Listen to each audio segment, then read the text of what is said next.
All right, my audio is good. Well, thank you, Brad. I appreciate the kind introduction. So I'm pleased to be here, and I thank you all for being here still. I know 3+ hours is a long time to listen to any webinar, but I'm pleased to kick off what is really a meat of our presentation and things that, if you're like me, you sit in a couple hours, your mind starts to wander to things that are on your mind.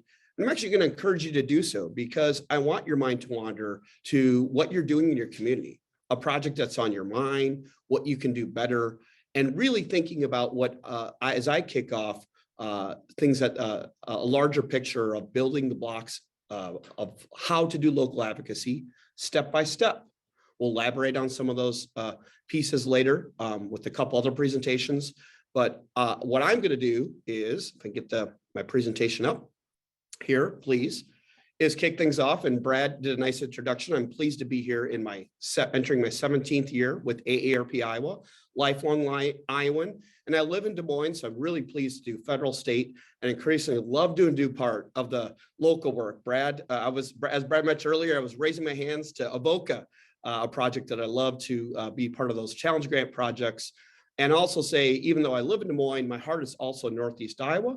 McGregor, I think like a lot of people on this call, I have a brother on the city council, a brother on the trustees board, the township trustees. Love to all the trustees, township members. You do a lot of thankless work. That's important work. So whether you're a member of an elected official watching this now or later, or you're more likely a community activist, what I hope to do in the next about 20-25 minutes is really engage you on taking an idea and turning that into an idea into delivering it into a project with success. It's something we do a lot of themes if you've worked in federal, state work, but this is really customized through work of all of our effort here collectively to make it local. It's a picture Brad showed earlier of our work in Des Moines. And here, I'm going to make sure our clicker's working. There we go. So we've got really 6 steps to break down achieving a project, achieving advocacy success. And we really want to encourage you to go through these one by one. And it really look at this sequentially. So we'll talk about identifying your opportunities, probably the easiest part. Defining your goals, the second part of that. Doing your homework, doing your research about your project or activity. Building your coalition, and then similarly identifying barriers to your project or work. Developing your message, and then finally, determining your tactics. And as Brad mentioned earlier, building your coalition, developing your message. Our whole we'll have a singular presentations on those individually, but I'm going to paint the picture. And again, I cannot emphasize enough that these are things that we encourage you to look at sequentially. And the last thing I'll note, for not the last time, is determining your tactics is last. That's one thing I'll say later. When I get to tactics, we really want to encourage you to look at your tactics, employing those after you've looked at these other steps. So let's talk about the first step. Again, probably the easiest step, which is identifying your opportunities, identifying your project. I talked about your mind wandering. Maybe your mind is already on crosswalks or an area of the community that you want to encourage. And this was themes that we talked about, and Brad gave some great examples earlier.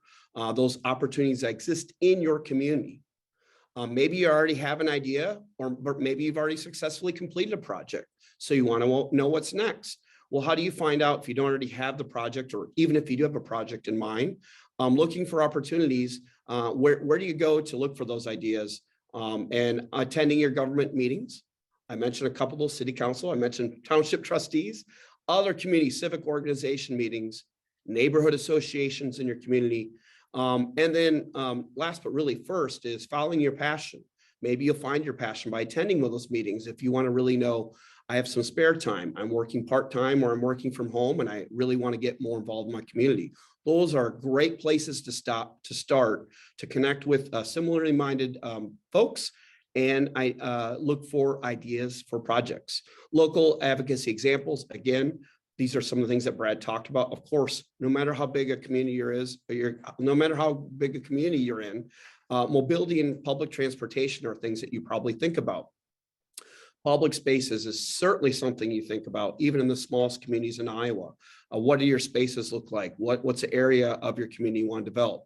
And then increasingly something that we're looking to work on, and Brad touched on earlier, affordable housing. Again, another, doesn't matter how big a community you are in Iowa, affordable housing opportunities are something you're looking for. And then accessory dwelling units is the ADU example, as so many people want to be more connected directly to their family members. Perhaps they're playing a caregiver role for a parent, an older parent, and that older parent's playing a caregiver role for you. That's really the why, if you will, behind the ADU concepts. Those are just some examples. But this, again, is probably the easiest part, because if you're sitting there listening live or in the recording, you're saying, I already know what I want to do. Well, great. I'm glad you do that. And I'm hoping maybe that was one of the upsides of last year. You walked your community a bit more. You maybe even have more ideas. Okay. So that's great. But now then, how do you actually turn those ideas into real living projects that are completed? The first thing you do before you get to the idea to get to the building is define your goals. And I cannot emphasize enough how important all these steps are important, but this is the step that people skip over. Or maybe you have your goals once in your mind. I've done this. Well, I already know what my goals are. Write down your goals. So the example I'll use is, that's probably a common in different size community, but throughout this will be putting up a crosswalk, for instance. You've identified through your walks a busy intersection that you really want to put a safer way to cross, and you really want to build that crosswalk. That's great, but it's really getting into why do you want to do that? Naming and framing, as one of our former leaders talked about. What is it you want to do? What are your short-term goals? So you're building that crosswalk. Why? Just because you want a crosswalk? It's likely because you want people to be able to cross the street safely. It's likely because you have a high traffic area. Likely because you want them to be able to cross to a street and connect different parts of a street and make it more of a neighborhood. So naming and framing your short-term goals is probably the easier part, but I really want you to encourage, another mistake people can make is not thinking about how does your short-term goal fit into a long-term goal. Now, what's the difference between short and long-term? Here's what I like to say. Long-term goals, it will start with the easy federal example, Social Security. It won't surprise anyone. Our long-term goal is always improving and protecting Social Security benefits. And that's an ongoing process that we'll never, ever completely achieve, but it's connected to short-term. If you really want to break it down, if we've done, and I can do this in about an hour deep dive on intermediate goals, those chunks that are going to help you achieve your success. Going back to your crosswalk example, having a short-term goal of defining why you want to have a crosswalk is hopefully connected to, this is an area of community that you want to develop for businesses, develop for intergenerational people of all ages, be able to walk and place make. So again, encourage you to break down, write it down. And by the way, even as we go these other steps, revisit your goals from time to time. It's a great place to go back if we're stuck here. We can't move forward. What are your goals? Maybe it's time to rethink and redefine, reshape what your goals look like. Now, doing your homework. This is the research part of it. You know what you want to do, your crosswalk example, for instance. Now you do your homework about what do you need to do? What's the history of this issue? Any example? Have other groups worked on this? Are you the first one to come up with this idea? Is this something that's maybe stopped and start in your community? Who are the key players and deciders? A really key point in any type of advocacy is who has the power to give you what you want? Who are the key decision makers, decider in your community? Maybe it's not your leaders, maybe it's just other individuals. What is the fiscal impact if there is one? Most likely there's always going to be some costs. I know that's another mistake. You say, well, this really doesn't cost money. Well, it may not cost money, but maybe it costs time for decision makers. And then again, mapping out not just what the costs are, trying to figure out the costs, what is the timeline for action? That's another step that people maybe skip over, or you think, well, I can just internalize this in my head, but really mapping out time frame. Brad talked about some projects, can take, maybe you can do it in a couple of weeks. Most likely it's going to take months, maybe even years. And going back to connected to prior goals, if you're doing a short-term project, a short-term project, a short-term goal, hopefully there's another step. Hopefully there's another project that comes after that. So mapping out not just the fiscal impact, but the timeline for that action is really key. Building your coalition. Who will help you see your project to fruition?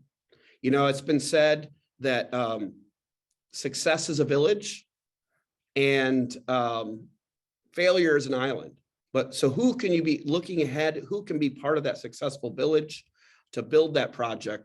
And who's already at the table? Who can you bring into the table to help you achieve what you want to do in your coalition? And I think this is really interesting because sometimes I know for those of you listening, or sometimes you'll say, well, people have been working on this for 5 years and they're already working on it. How can you, for instance, add some new value to the work they've already done? How can you freshen up? And one of the tricky things you can encounter in the advocacy space is perhaps people who've worked on it unsuccessfully.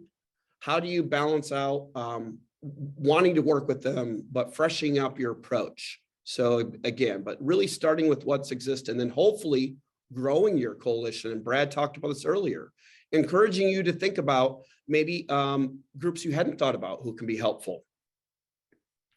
The flip side of building your coalition is identifying barriers and opposition. Now, that's almost always going to be there. Barriers are things, tend to think about as things. Opposition tends to be people. Now, when you break down, going back to our crosswalk example, that's obviously, or any example of your project, a livable space you're trying to make, funding is going to come into play. That's almost always going to be some level of barrier that you need to overcome. More likely, even if funding, it's a low cost item, you have competing priorities. So if you're, for instance, need another one on here is an ordinance change. So if you need those changes made, oftentimes your decision makers are balancing out. Do we invest time, even if it doesn't cost much money? Should our local community spend time and energy on this project? And then I guess the last one I didn't put on there, but the old I word, that is inertia. Well, I don't know if we have time to do that. That's a great idea, but that's not something we've always done. So can we change things up? So overcoming those, really naming and framing, and once again, what those barriers are, so you can help overcome it. And then I talked about opposition, and opposition could form in the most likely form of skepticism and or we can't afford that, whether it be a local leader, again, on your city council, other decision makers, or other community members who hold no elected office. I know in small towns, oftentimes the more powerful people aren't people who hold office. You know who you are, or maybe you know who they are. So reaching out to them, listening to them is, I think, the number one tip I can give. And meeting with them, listening to them, understanding where they're coming from. I know there's hesitation or assumptions you make. And, you know, there's the adage about assumptions that I won't name, but I will just say, listening, reaching out to the opposition, hearing where their concerns are. For instance, are they just skeptics or are they hostile to your idea?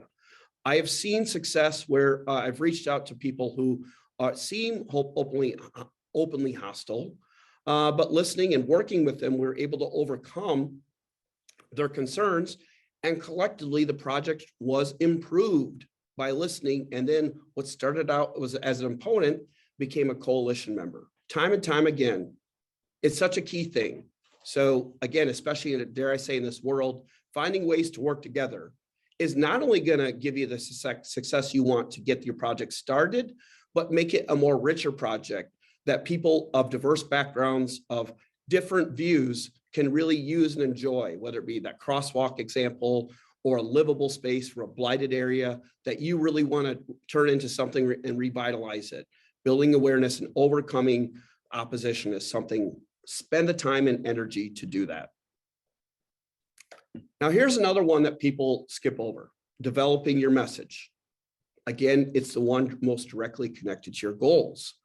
What are you going to say about your project? There's the old adage of the elevator speech, which has its roots in, can you get in an elevator with someone, and I don't know how many floors you need to go, but it's a pretty limited amount of time. Can you explain your passion project in about 30 seconds to a minute? Certainly something I encounter with decision makers. You really have about 20 to 30 seconds, not just with decision makers, but you, if you're not in office, to really pitch to someone to get them interested in. So understanding what your message is, being able to boil it down simply is great, but it's okay to start. As sort of Brad and I work together, sometimes it starts out with a 4-page document or a 20-page essay. Great. So it's great. Maybe you start there, but being able to boil down what you're trying to do and the why you're trying to do is something you really need to do. And if you're not sure where to start, go back and look at your goals. If you're struggling with what your message is, maybe it's time to go back and look at what your goals are and tighten up and reshape what your goals are. Obviously, something we have as an organization invest in, if you have time or you have other members of your coalition who can invest time to research and hone your message, or if you have no budget. One of the best ways to develop your messages, if you're following along, is to talk to your and listen to your coalition members, to listen to your opponents, to help shape and sharpen up what you have to say to convince people. And last but not least, and I cannot emphasize last, determine your tactics. This is something we really encourage. If I summarize what sometimes in the olden days of in-person training, hopefully past and future of in-person trainings, getting back to, we're doing 3-day sessions on strategic advocacy work. If I summarize that 3-day session as 2 things. Number 1, a tactic is not a strategy. And number 2, it is do your tactics last. Your tactics should come last. And by the way, I've been doing this for a number of years, but I still make this mistake, what we like to call in the advocacy space, throwing spaghetti at the wall to see what sticks with tactics. Tactic spaghetti. Well, we tried this and we tried it, so we'll try it again. I'm going to talk about those tactics, but I really want to encourage you, if you've done your homework, done those other steps, to do this last. Let's break these down. One-on-one meetings. Arguably within tactics, the most important thing you should be doing is having one-on-one conversations with your community leaders, with people who worked on the project, with people who have been hostile to the project.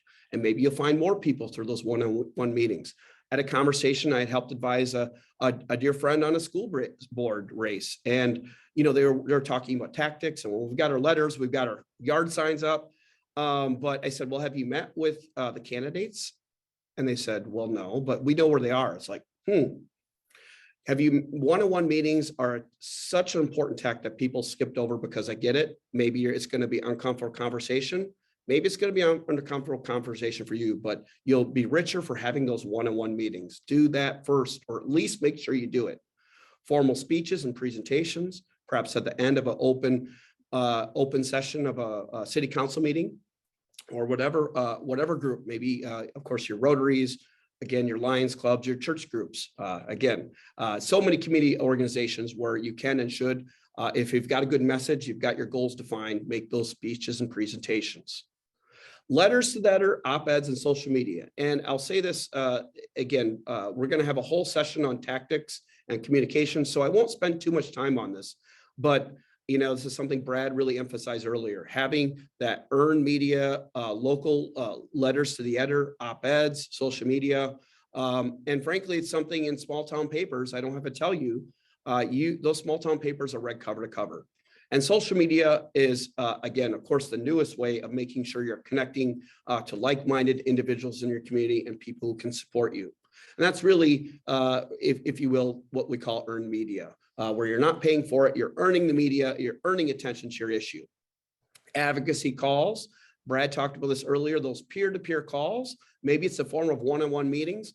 Maybe you can afford to work with the group or have a member of your coalition who can afford to really do a professional way of advocacy calls to generate support. And last but not least, if you have a budget at all within your coalition, the bucket of things that cost money, which is opinion surveys and research to help shape, refine your message. Paid media, if you're struggling to get on earned media, local newspaper ads in your local papers are oftentimes very affordable. And especially maybe the local newspaper editor agrees with what you're working on. Maybe there's maybe that it's even cheaper than what you knew. So investigate opportunities for paid media, direct mail. Again, if you have a budget, Brad showed example after example, something we still employ even in the age of social media.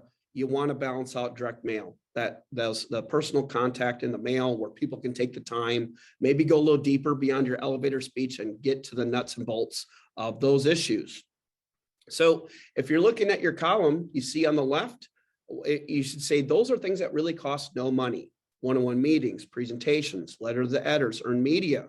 That doesn't cost any money. On your right, those columns do cost some money. So maybe that's where you, whether you get into fundraising or you have a member of your group who can help spend money on those tactics.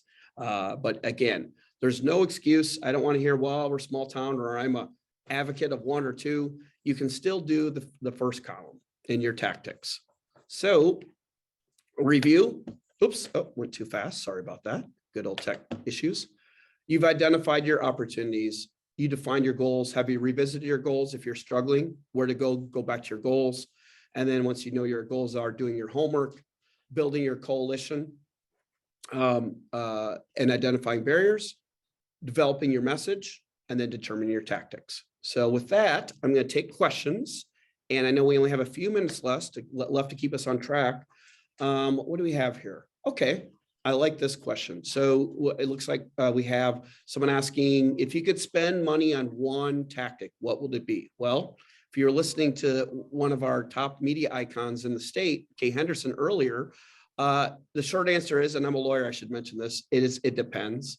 But I would say probably I would say at very least, it's more likely to be the affordable option, which is maybe a print ad in your newspaper and or radio. That's a great place to start. But I would also say if you can invest even energy, if you don't have dollar amounts, in the research, spend the time to do the research, even on the crosswalk example. Maybe you've talked about the crosswalk. Spend a little time to figure out what's resonating, what's not, what's working. Let's see. It looks like we have another question coming in. What does it look like? An example of a barrier. Can you get that, Connie or Annie? Yes, example of barrier you need to do your research homework as far as promoting a project. This is an example from Julia.